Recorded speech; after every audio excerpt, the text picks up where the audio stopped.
This is so awesome. So over here we have a hairy monkey caterpillar. What an amazing sighting. It's great to see these guys out and about again. And if you have a look here, this little caterpillar has these long hairs on the back. And when this caterpillar becomes a moth, it's almost that brownish to a yellowish color. And even some species are white.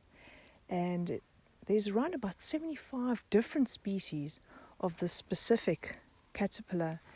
And it's quite interesting that on the edges of their wings, they have these oval-like wings, and they've got these fine little bristles that you'll find on the edges of their wings. Very fascinating little guy.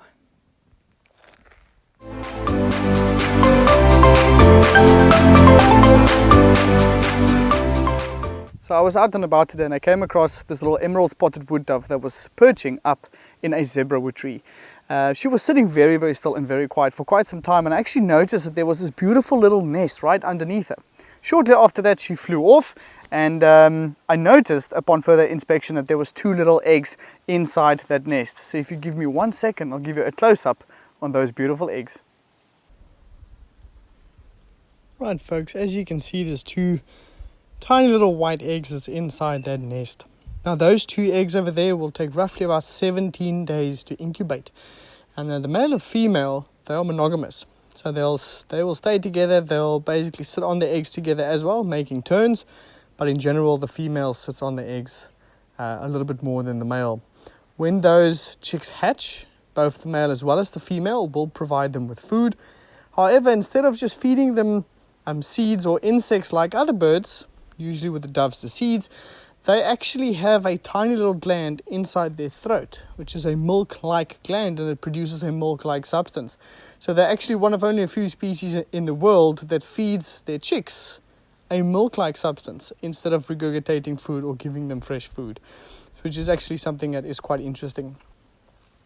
And you'll see that a little bit later I put my camera up into the tree to try and show you what this beautiful bird looks like, and I was very, very lucky to actually catch her coming back to the nest and sitting on the nest.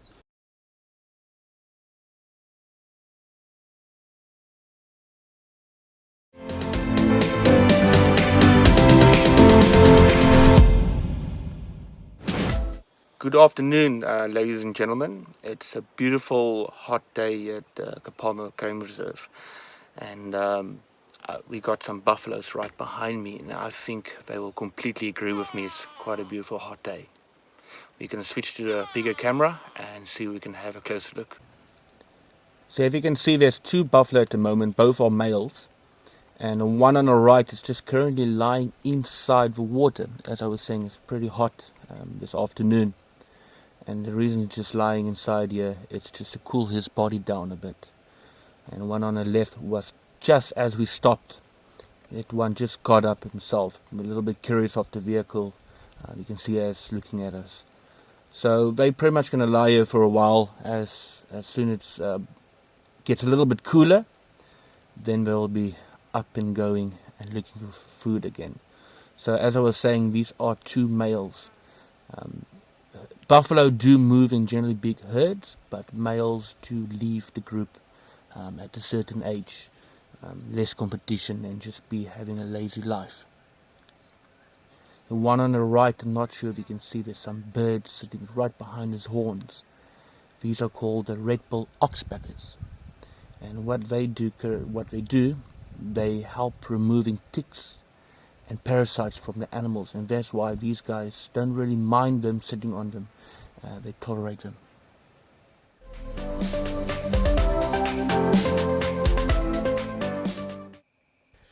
Wow, this is quite a nice little find, this little flap-necked chameleon. So this guy's probably having a little bit of a nap here at the moment. They are normally diurnal animals, moving around during the day, using their eyes, which they can move independently into different directions, and hunting small beetles, butterflies, grasshoppers. Once they locate a prey, both of the eyes will go forward, focusing on the prey species, giving them a bit more of a three-dimensional view. And then this is when they determine distance, because they have to shoot their long tongues, which is roughly about the same length as their body, shoot that out forward. Muscular contractions at the front of the tongue cause like a little suction cup which grabs all of the prey, and that quickly comes back into the mouth, and then he enjoys it.